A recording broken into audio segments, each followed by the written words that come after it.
where I lose a degree of empathy to the argument being advanced is the reasons why the rehydration clause was accepted for Eubank not to allow himself to go back up and rehydrate up to the level that he might have wanted to was because he was being paid $1 million to do it.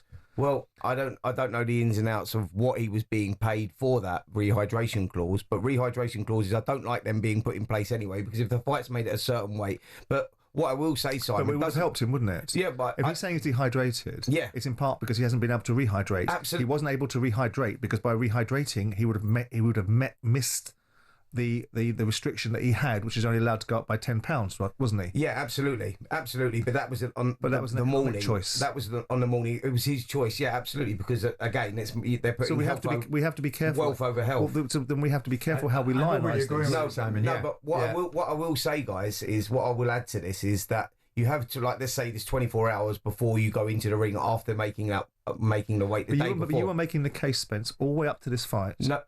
Hold on. You were making the case all the way up to this fight that why are we talking about his weight? He's fought at this weight for the last 6 years. And he got down to 157, 158, and we didn't like the look of that, and we thought it was too much. Yeah.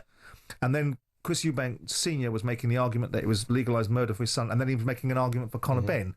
I don't know what Senior's position was, because he seems to have changed it religiously for the last 2 years, as long as his name is focused and being mentioned.